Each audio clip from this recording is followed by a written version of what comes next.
إنما المؤمنون الذين إذا ذكر الله وجلت قلوبهم وإذا تليت عليهم آياته زادتهم إيمانا وعلى ربهم يتوكلون الله أكبر। আমার আল্লাহ তাআলা বলেন, যখন মুমিনদের সামনে কোরআনুল কারীম থেকে তেলাওয়াত করা হয়, জাদাতুহুম ঈমানান, আল্লাহ তাদের ঈমানকে বাড়ায়া দেয়।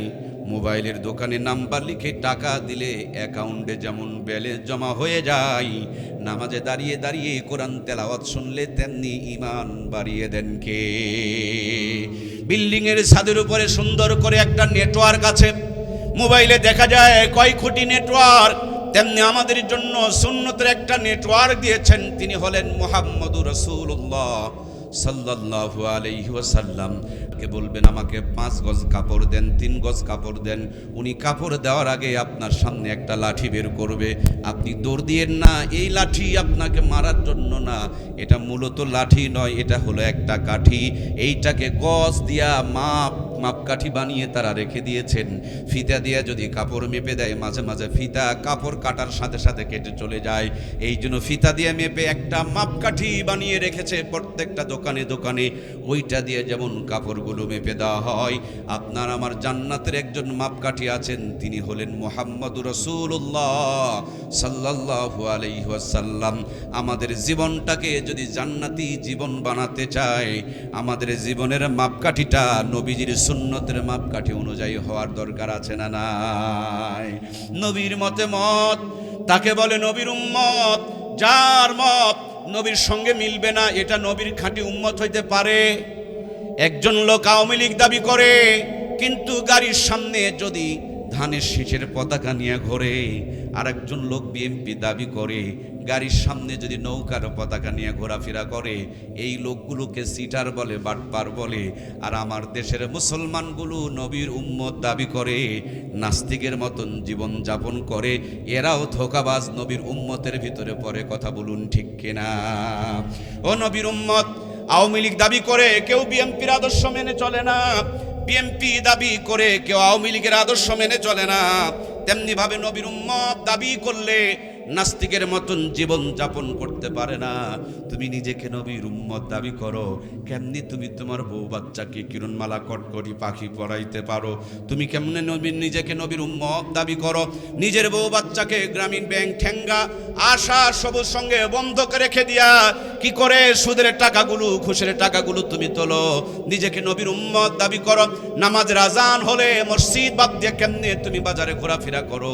নিজেকে নবীর উম্মত দাবি করো। ভোটের সময় ইসলামের পক্ষ বাদ দিয়া নাস্তিকের পক্ষে কেমনে তুমি সাপোর্ট করো? নবীর উম্মত যদি দাবি করতে হয়, প্রত্যেকটা কাজে নবীর সুন্নতগুলোকে পালন করা দরকার আছে না নাই? আমরা কি নবীর খাঁটি উম্মত হতে চাই? কারা কারা রাজি? 2টা হাত তুলে আমার আল্লাহকে দেখায়। লিল্লাহে তাকবীর। হাতগুলি এভাবে একটু নাড়া দেন। আর শাজিম থেকে আমার রব দেখছেন, মদিনা রওজায় আল্লাহর হাবিবকে সম্প্রচার করে দেখানো হচ্ছে। এ আলো বাতাস সামিয়ানা সাক্ষী হয়ে থাকতেছে। আল্লাহর কোরআনের সঙ্গে আমাদের হাতের ছবি উঠে ডান কাঁধ আর বাম কাঁধের ফেরেশতাগুলো রেখে দিতেছে। ওগো আল্লাহ, তোমার নবীর খাঁটি উম্মত হতে চায়, আমাদের সকলকে সুন্নতওয়ালা জিন্দেগি দান করে দাও। জোরে জোরে বলি আমিন। আমরা সারা জীবন এই কোরআনের পক্ষে থাকতে চাই। আল্লাহ, তুমি আমাদের হাতগুলোকে কোরআনের পক্ষে কবুল করে নাও। আবারও বলুন আমিন। আমার প্রিয় ভাইয়েরা, হাতগুলো নামান। তাহলে আমরা নবীর খাঁটি উম্মত যদি হতে চাই, প্রত্যেকটা কাজে নবীর সুন্নতগুলোকে মানার দরকার আছে না নাই? সম্মানিত প্রাণপ্রিয় ভাইয়েরা, একটু খালি খেয়াল লাগান, কান লাগান। এমন একজন নবী আপনার আমার জন্য আল্লাহ রাব্বুল আলামিন দান করেছেন। একেবারে জন্ম থেকে নিয়ে মৃত্যু পর্যন্ত, রান্নাঘর থেকে নিয়ে সংসদ পর্যন্ত, পায়ের তালু থেকে নিয়ে মাথার চুলের আগা পর্যন্ত প্রত্যেকটা জায়গায় নবীর সুন্নত আছে না নাই? পায়ের নখগুলো কেমনে কাটবেন, এই কাটা শিখিয়েছেন মুহাম্মদুর রাসূলুল্লাহ সাল্লাল্লাহু আলাইহি ওয়াসাল্লাম। মাথার চুলগুলো কেমনে কাটবেন, ওটাও পর্যন্ত শিখিয়েছেন মুহাম্মদুর রাসূলুল্লাহ সাল্লাল্লাহু আলাইহি ওয়াসাল্লাম। ঘর কেমনে পরিচালনা করবেন, এটাও শিখিয়েছেন আমার আপনার কলিজার টুকরা প্রিয় নবী রাষ্ট্র কেমনে পরিচালনা হবে সেটাও পর্যন্ত দেখিয়ে দিয়েছেন আল্লাহ তার প্রিয় হাবিবের মাধ্যম দিয়া। তার মানে জীবনের এমন কোনো জায়গা নাই যেই জায়গাতে আমার নবীর সুন্নত নাই। প্রত্যেকটা জায়গায় নবীর সুন্নত যদি পাওয়া যায় ওইটাকে নবীর খাঁটি উম্মত বলা হয়। আমরা যখন আসছিলাম আপনারা গিয়া রাস্তা থেকে রিসিভ করে নিয়ে চলে আসলেন, নবীজি আপনাকে রিসিভ করে জান্নাতে নেবেন, তার জন্য মদিনা রওজাতে এখনো পর্যন্ত অপেক্ষায় রয়েছেন।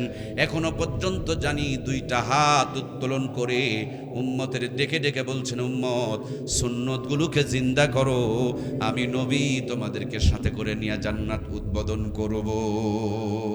আমরা কি নবীর সঙ্গে জান্নাতে যেতে চাই?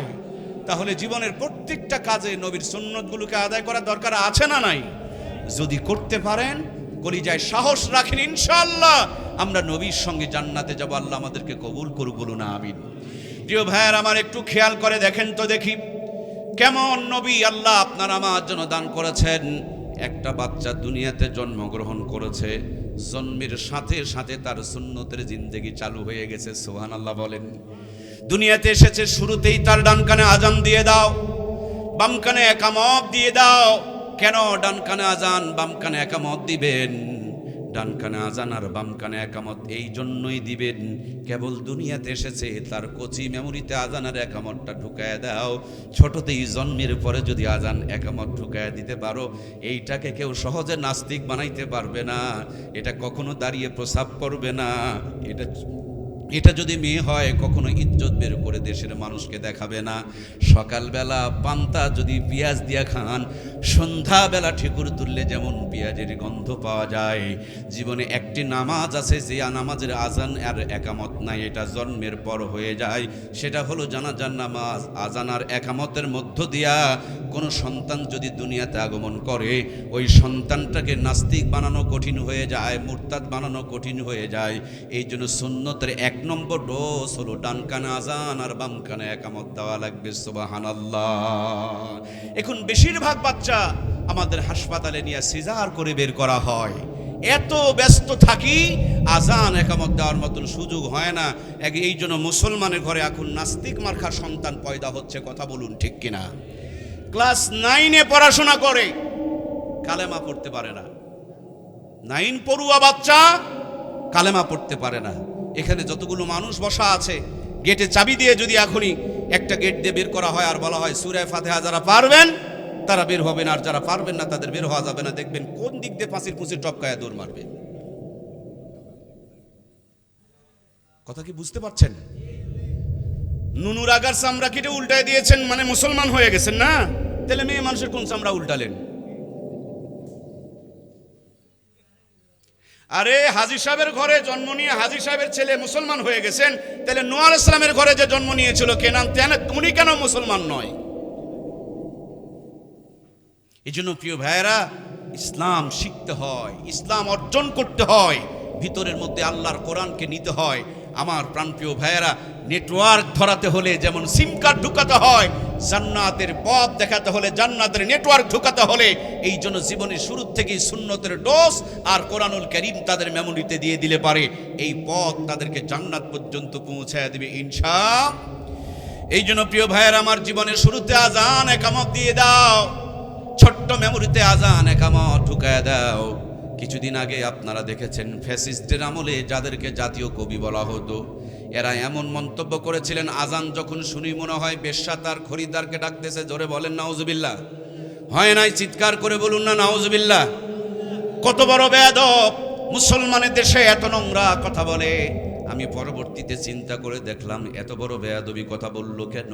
হিসাব করে মিলায় দেখলাম কিছু কিছু বাচ্চা পতিতালয়ে জন্মগ্রহণ করে, জন্মের পর আজান একামত তার কপালে জোটে নাই, ওই পতিতার আওয়াজ কানে গিয়েছে, এই জন্য মৃত্যুর আগ পর্যন্ত ওই আওয়াজটাই তার মেমোরিতে ঘুরতেছে। এই জন্য বুড়ো হয়ে যাচ্ছে, বড় হয়ে গিয়েছে, তখনও ওই পতিতার আওয়াজ তার মুখ দিয়ে বের হচ্ছে। আরো একজন বেয়াদব বলল, আমার কাছে আজানের চাইতে কাউয়ার আওয়াজ ভালো লাগে। আমি চিন্তা করলাম এত পাখি থাকতে কাউয়ার সাথে তুলনা করলো কেন? কাউয়ার আওয়াজ তো বড় কর্কশ, কাউয়ার সাথে তুলনা করলো কেন? এখন আপনারাও বুঝবেন, কিছু কিছু বাচ্চা অবৈধ পন্থায় জন্মগ্রহণ করে, যাদের বাপ মারও কোনো পরিচয় নাই, এদেরকে পলিথিনে ঢুকায়া পেপারে লেপটায়া ডাস্টবিনের কিনারে ফেলে দিয়ে আসা হয়, ময়লার ভাগাড়ের কিনারে ফেলে দিয়ে আসা হয়। সকালবেলা ওখানে মুয়াজ্জিমের আজান যাওয়ার আগে কাউয়ার কা কা আওয়াজ তাদের কানের মধ্যে ঢুকেছে। কোনো একজন নিঃসন্তানই হয়তোবা সেখান থেকে তুলে নিয়ে তাকে সন্তানের পরিচয় দিয়ে বড় করেছে। ওই যে আজান আর একামত কানে ঢুকে নাই, প্রথমেই ঢুকেছে কাউয়ার আওয়াজ।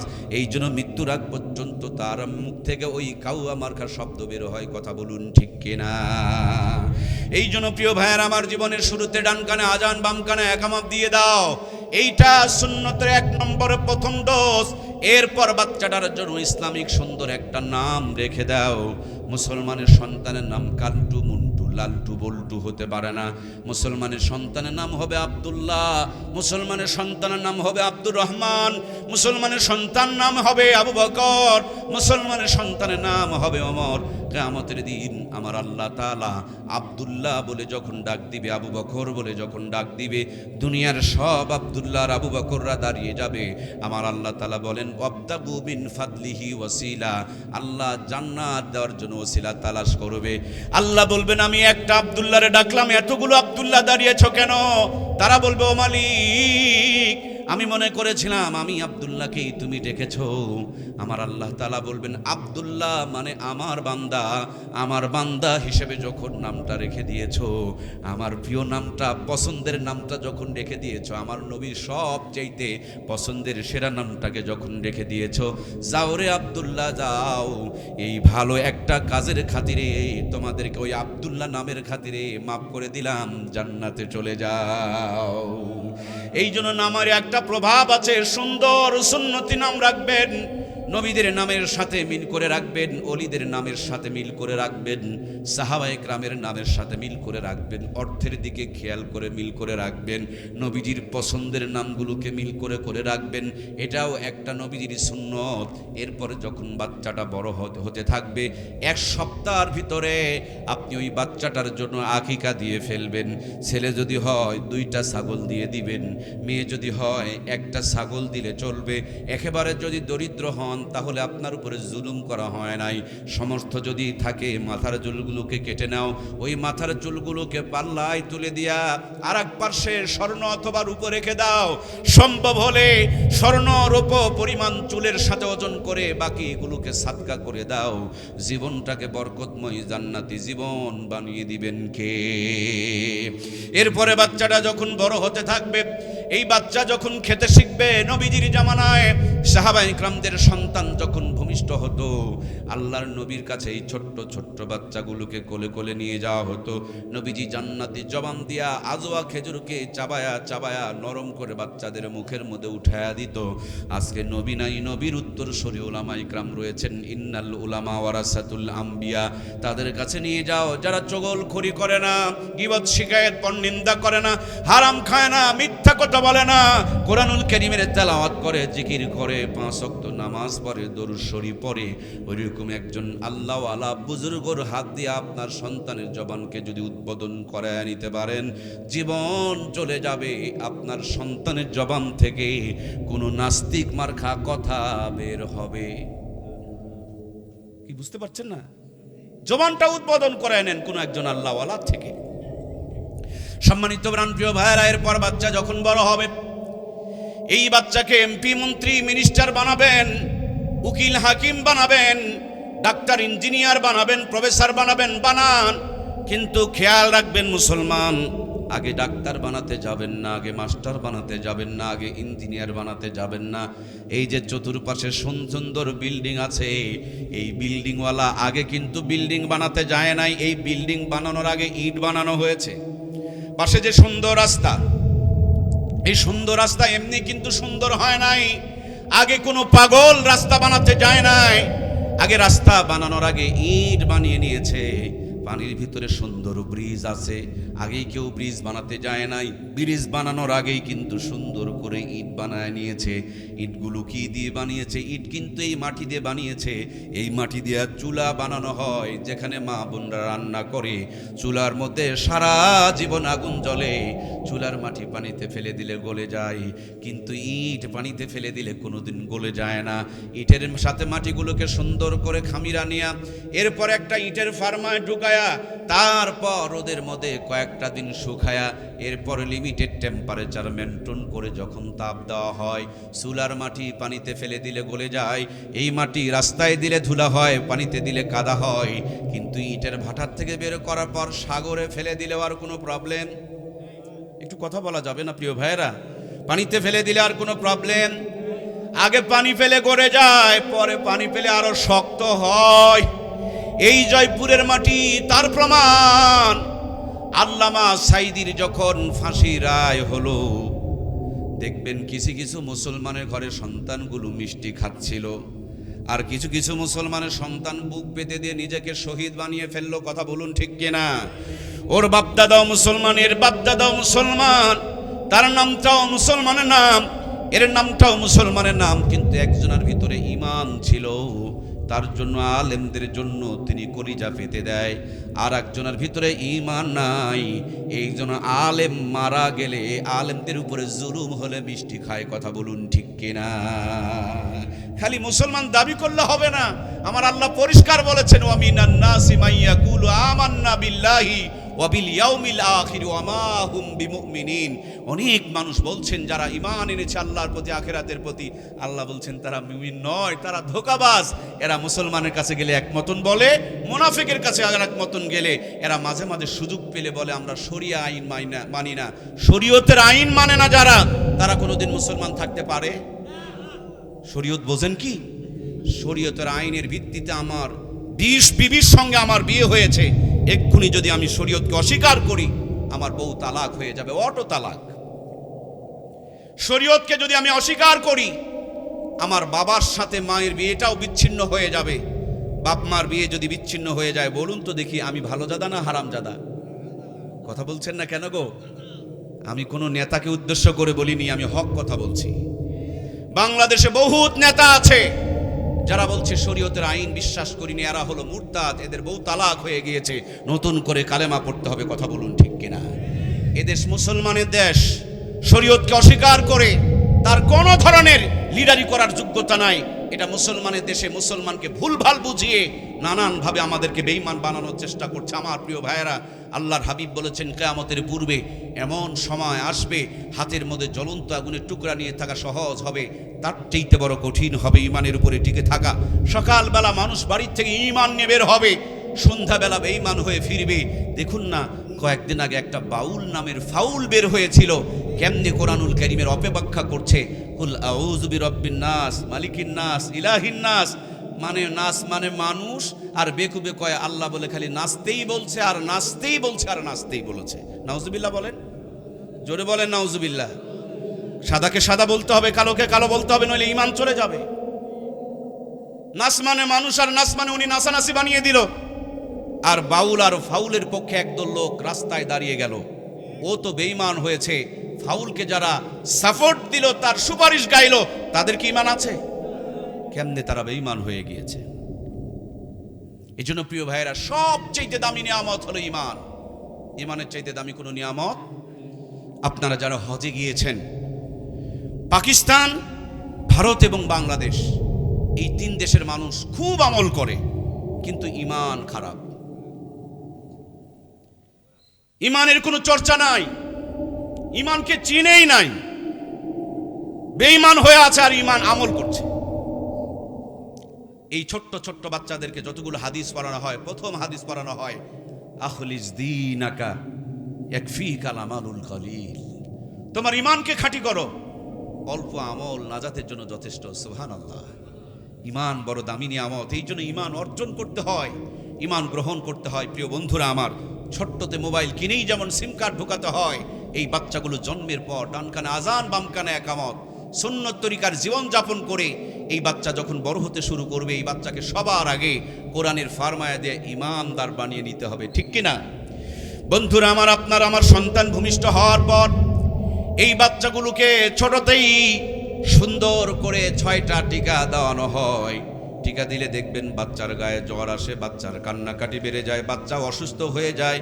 তারপর বাপ মা টিকা কেন্দ্রে গিয়ে টিকা দেয়, খালা চেপে ধরে, চাচা সহযোগিতা করে, মায়ের সহযোগিতা করে, নানি সহযোগিতা করে। টিকা দেওয়ার পর শরীরটা নীল হয়ে যায়, তখন দেখবেন নাপার সিরাপ খাওয়ায়, তারপর বাচ্চাকে টিকা দেওয়ায়। কেন টিকা দেওয়াই জানেননি? এই টিকা তো 20 বছর বয়সে দিলে এত কষ্ট হতো না, কিন্তু ছোট্টতেই টিকা দিচ্ছেন কেন? ছোটতে টিকা দিয়েছেন এই জন্য, ছোটবেলাতে টিকা দিলে বডির সঙ্গে মিশে যাবে, রক্তের মধ্যে মিশে গিয়ে এমন একটা পাওয়ার, এমন একটা ক্ষমতা, এমন একটা যোগ্যতা, এমন একটা ইমিউনিটি পয়দা করবে, মৃত্যুর আগ পর্যন্ত 6টা রোগ থেকে আপনার সন্তান নিরাপদ হয়ে যাবে। ছোট্টতে 6টা টিকা দিলে মৃত্যুর আগ পর্যন্ত 6টা রোগ আর আক্রমণ করবে। আমার সাথে একটু সহযোগিতা করুন, 6টা রোগ আর আক্রমণ করবে। ও কলিজার ভাই, ছোট্টবেলায় টিকা দিলে রোগ